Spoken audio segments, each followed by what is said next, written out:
ആമേഴഞ്ചാൻ തോട്ടിൽ കാണാതായ ജോയിക്ക് വേണ്ടിയുള്ള തെരച്ചിലുടൻ ആരംഭിക്കും. നേവിയുടെ നേതൃത്വത്തിലാണ് തെരച്ചിൽ. ടണലുകളുടെ സ്കെച്ചും തോടിന്റെ ഗതിയും ഉൾപ്പെടെ രാത്രി തന്നെ നേവി സംഘം പരിശോധിച്ചു. ആവശ്യമായ തയ്യാറെടുപ്പുകൾ രാത്രി തന്നെ പൂർത്തിയാക്കി. മന്ത്രിമാരും സ്ഥലം സന്ദർശിച്ചിരുന്നു. ചന്തു ചന്ദ്രശേഖറുണ്ട് വിശദാംശങ്ങളുമായി. ചന്തു, 2 പകലും 2 രാത്രിയും പിന്നിടുന്നു. തിരച്ചിൽ ഇന്ന് 3-ാം ദിനത്തിലേക്ക് കടക്കുകയാണ്. ഇന്ന് നേവി സംഘവും എത്തും എന്ന് മനസ്സിലാകുന്നു. എത്തരത്തിലാണ് നേവിയുടെ തിരച്ചിലിന്റെ സജ്ജീകരണങ്ങൾ?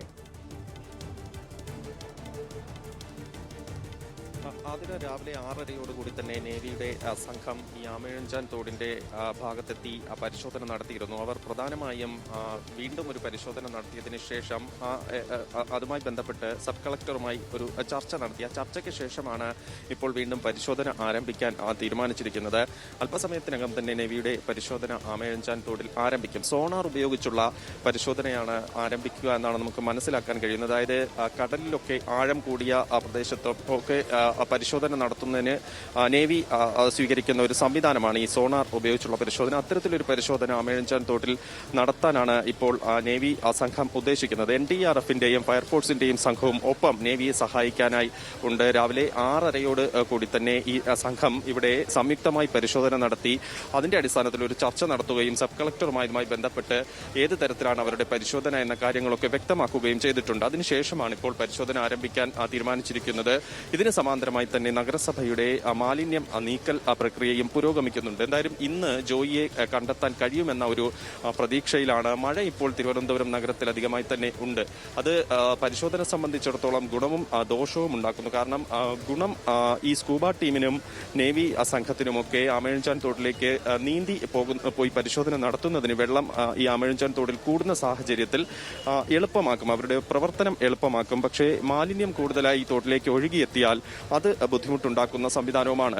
പ്രധാനമായും ഈ പരിശോധനയ്ക്ക് ആദ്യഘട്ടം മുതൽ വെല്ലുവിളി ഉയർത്തുന്നതും ഈ ആഴത്തിൽ ഉണ്ടായിരിക്കുന്ന മാലിന്യമാണ്. ആ മാലിന്യം നീക്കിയാണ് പരിശോധന ആദ്യഘട്ടത്തിൽ തന്നെ ആരംഭിച്ചത്. എന്തായാലും നേവിയുടെ സംഘം ഇന്ന് നടത്തുന്ന പരിശോധനയിൽ ഒരു ഫലം കാണുമെന്ന പ്രതീക്ഷയാണ് ഏവർക്കുമുള്ളത്. ആതിര. ചന്തു, അതോടൊപ്പം തന്നെ ഇന്നലെയൊക്കെ ഇത്തരത്തിൽ മാലിന്യം നീക്കിയുള്ള പരിശോധനയാണ് ഈ സ്ക്യൂബ ടീമും അതോടൊപ്പം തന്നെ NDRF സംഘവും ഒക്കെ സംയുക്തമായി നടത്തിയിരുന്നത്. ഇന്ന് അവരുടെ സംഘവും ഇവരോടൊപ്പം തന്നെ പരിശോധനയ്ക്കുണ്ടാകുമോ? അതോടൊപ്പം ഈ മാലിന്യം നീക്കിയുള്ള പരിശോധന തന്നെയാണോ ഇന്നും അത്തരത്തിൽ തന്നെയുള്ള പരിശോധനയാണോ? ആദ്യം നേവി ആയിരിക്കും ആമേഴഞ്ചാൻ തോടിൽ പരിശോധന നടത്തുക. അതിനോടൊപ്പം ആയിരിക്കും ഈ ഫയർഫോഴ്സിന്റെയൊക്കെ പരിശോധന ഉണ്ടാകുക എന്നാണ് നമുക്ക് മനസ്സിലാക്കാൻ കഴിയുന്നത്. ഫയർഫോഴ്സ് സംഘം ഗ്രൂപ്പുകളായി തിരിഞ്ഞുള്ള പരിശോധനയായിരിക്കും ഇന്ന് നടക്കുക. സ്കൂബ ടീം ഇന്ന് വെള്ളത്തിലേക്ക് ഇറങ്ങി പരിശോധന നടത്തുമോ എന്ന കാര്യം, അതായത് കഴിഞ്ഞ ദിവസങ്ങളിൽ സ്കൂബ ടീം നടത്തി വന്ന തരത്തിൽ അകത്തേക്ക് പ്രവേശിച്ചുള്ള ഒരു പരിശോധന ഇന്ന് നടത്തുമോ എന്ന കാര്യത്തിൽ ഇതുവരെ വ്യക്തത വന്നിട്ടില്ല. നേവി സംഘം ആദ്യം പരിശോധന നടത്തിയതിന് ശേഷമായിരിക്കും അതിലൊരു തീരുമാനമുണ്ടാകും. എന്തായാലും സംയുക്തമായ പരിശോധന തന്നെയാണ്. വെള്ളത്തിലേക്ക് ഇറങ്ങിയില്ലെങ്കിൽ കൂടി ഗ്രൂപ്പുകളായി തിരിഞ്ഞ് ഈ ഫയർഫോഴ്സിന്റെ ടീമും പരിശോധന നടത്തും. അതിനു വേണ്ടിയിട്ടുള്ള സംവിധാനങ്ങളെല്ലാം കഴിഞ്ഞ ദിവസം തന്നെ ഒരുക്കിയിട്ടുണ്ടായിരുന്നു. ഒരു 100ഓളം സംഘം ഇവിടെ NDRFന്റെയും ഫയർഫോഴ്സിന്റെയും സംഘം ഇവിടെയുണ്ട്. NDRF ഇപ്പോൾ പ്രധാനമായും ചെയ്യുന്നത് ഈ ഫയർഫോഴ്സ് സംഘത്തെയും നേവിയുടെ സംഘത്തെയും സഹായിക്കുന്നതിനുള്ള ക്രമീകരണങ്ങൾ അവരും നടത്തുന്നുണ്ട്. എന്തായാലും പരിശോധന അല്പസമയത്തിനകം തന്നെ ആരംഭിക്കും. ഇന്നത്തെ പരിശോധനയിൽ ഒരു ഫലം കാണുമെന്നാണ് പ്രതീക്ഷ. ശരി, ഇത്തരത്തിൽ ആമേഴഞ്ചാൻ തോട് വൃത്തിയാക്കുന്നതിന്റെ കാണാതായ ജോയിക്കായുള്ള തിരച്ചിൽ 3-ാം ദിനമായി ഇന്നും തുടരും. നേവിയുടെ സംഘം സ്ഥലത്തെത്തിയിട്ടുണ്ട് എന്നാണ് മനസ്സിലാകുന്നത്. സ്ക്യൂബ ടീമും നേവിയോടൊപ്പം തിരച്ചിലിനിറങ്ങും എന്നാണ് മനസ്സിലാകുന്നത്. സോണാർ ഉപയോഗിച്ച് പരിശോധിച്ച ശേഷമാകും ഇന്നത്തെ ദൗത്യം ആരംഭിക്കുക. ഇന്നലെ NDRFും ഫയർഫോഴ്സും സംയുക്തമായാണ് പരിശോധന നടത്തിയത്. സ്ക്യൂബ ടീമും ഒപ്പമുണ്ടായിരുന്നു. എന്നാൽ തെരച്ചിൽ ഫലം കണ്ടില്ല. ഇന്ന് വീണ്ടും നേവിയുടെ നേതൃത്വത്തിലാണ് പരിശോധന ആരംഭിക്കുക. ചന്തു, അതോടൊപ്പം പറഞ്ഞു പോകേണ്ടുന്ന മറ്റൊരു കാര്യം നമ്മൾ ആദ്യഘട്ടം മുതൽ പറയുന്നതാണ്. വലിയ മാലിന്യമാണ്, ഇത് വലിയ വെല്ലുവിളിയാണ് ഈ പരിശോധനയ്ക്ക്. NDRF സംഘവും അതോടൊപ്പം സ്ക്യൂബ ടീമും ഇവരൊക്കെ വിവിധ സംഘങ്ങളായി തിരിഞ്ഞുള്ള പരിശോധനയായിരുന്നു ഇന്നലെയൊക്കെ നടത്തിക്കൊണ്ടിരുന്നത്. എന്താണ് ഈ പരിശോധനയ്ക്ക് പ്രതികൂലമായി നിന്നിരുന്നത് എന്ന് മനസ്സിലാവുന്നില്ല. എന്തുതന്നെ ആയാലും പരിശോധന ഫലം കണ്ടില്ല എന്നുള്ളത് വാസ്തവമാണ്. എത്തരത്തിലാണ് ഇതിനെ മറികടന്നുള്ളൊരു ഏതൊരു തരത്തിലുള്ള പരിശോധനയാണ് നേവി സംഘം ഇന്ന് നടത്തുക?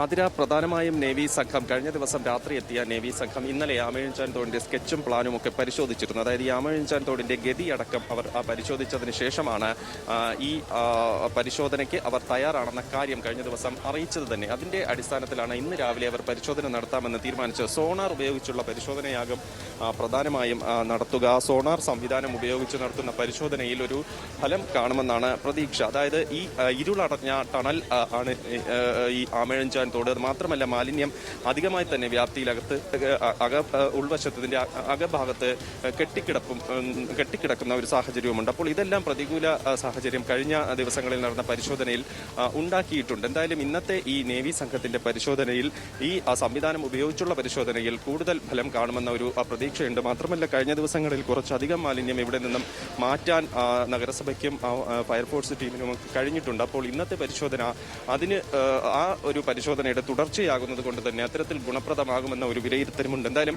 പരിശോധന അല്പസമയത്തിനകം തന്നെ ആരംഭിക്കും. പരിശോധനയ്ക്ക് ഉള്ള ഒരുക്കങ്ങളൊക്കെ പൂർത്തിയായിട്ടുണ്ട്.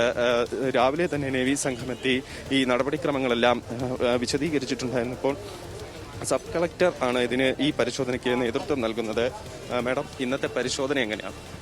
ഇന്നിപ്പോൾ നമ്മുടെ അപ്സ്ട്രീം സൈഡിൽ പ്ലാറ്റ്ഫോം 1 അടുത്തുള്ള സൈഡിൽ നേവി ആണ് ഇന്ന് ലീഡ് ചെയ്യുന്നത്. ഫയർഫോഴ്സും NDRFും അവരെ സപ്പോർട്ട് ചെയ്യുന്നുണ്ട്. സോ സംയുക്തമായിട്ടാണ് അവിടെ ചെയ്യുന്നത്. സോണാർ എക്യുപ്മെൻറ്റ് വെച്ചുള്ളൊരു ഡൈവ് ചെയ്തിട്ട് സോണാർ എക്യുപ്മെൻറ്റും കൂടെ വെച്ചുള്ളൊരു സെർച്ചിങ് ആണ് ഇന്ന് നമ്മൾ പ്ലാൻ ചെയ്യുന്നത്.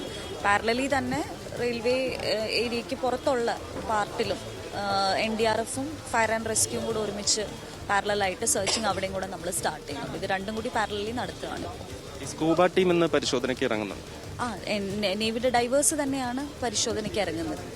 ഇന്നത്തെ പരിശോധനയിൽ ഒരു ഫലം ഉണ്ടാക്കുന്നതിന് കാരണം കഴിഞ്ഞ 2 ദിവസം മാലിന്യം അധികമായിട്ടുണ്ടായിരുന്നു. ഇന്നത്തെ പരിശോധന നമ്മളിപ്പം മാലിന്യം പറ്റാവുന്ന പോലെ മാക്സിമം ലോഡ് നീക്കിക്കൊണ്ട് തന്നെ ഇരിക്കുകയാണ്. പിന്നെ 3 എക്സ്പെർട്ടീസ് ഉള്ള 3 സ്റ്റേക്ക് ഹോൾഡേഴ്സിനാണല്ലോ നമ്മൾ ഒരുമിച്ച് കൊണ്ടുവന്നിരിക്കുന്നത്. പിന്നെ സോണാർ എക്യുപ്മെൻറ്റ് യൂസ് ചെയ്യുന്നുണ്ട്. സോ ബെസ്റ്റ് ഓഫ് അവർ കേപ്പബിലിറ്റീസ് തന്നെയാണ് ചെയ്തിരിക്കുന്നത്. തീർച്ചയായിട്ടും സബ് കളക്ടർ സൂചിപ്പിച്ചതുപോലെ തന്നെ ഈ സോണാർ എക്യുപ്മെന്റ്സ് യൂസ് ചെയ്തുകൊണ്ടുള്ള ഒരു പരിശോധന അത് ഫലപ്രാപ്തിയിലേക്ക് എത്തുമെന്ന് തന്നെയാണ്. സംയുക്തമായ പരിശോധന നടത്തുകയാണ്. NDRFിന്റെ സംഘമുണ്ട്. സ്കൂബ ടീം ഇന്നും പരിശോധനയ്ക്ക് ഇറങ്ങുന്നുണ്ട്. അവർ പ്രധാനമായും സംഘങ്ങളായി തിരിഞ്ഞ് ഈ NDRFും ഫയർഫോഴ്സും നേവി ഉദ്യോഗസ്ഥരും തമ്മിൽ കമ്മ്യൂണിക്കേറ്റ് ചെയ്ത് ഏതൊക്കെ തരത്തിൽ പരിശോധന നടത്തണം, ഏതൊക്കെ ഭാഗത്ത് ആരൊക്കെ തിരച്ചിൽ നടത്തണം എന്ന തരത്തിലൊരു വ്യക്തമായ പദ്ധതിയോടുകൂടിയായിരിക്കും ഇന്നത്തെ പരിശോധന ആരംഭിക്കുക. അതാണ് ആദ്യം ഈ സംഘം എത്തി പരിശോധന നടത്തുന്നതിന് മുൻപ് ചർച്ചകൾ നടത്തിയിരുന്നത്. എന്തായാലും പരിശോധന അല്പസമയത്തിനകം തന്നെ ആരംഭിക്കാനാണ് തീരുമാനിച്ചിരിക്കുന്നത്. പ്രധാനമായും ഈ സോണാർ ഉപയോഗിച്ചുള്ള പരിശോധനയിലാണ് ഇന്ന് ഒരു പ്രതീക്ഷ ഏവരും വച്ചിരിക്കുന്നത്.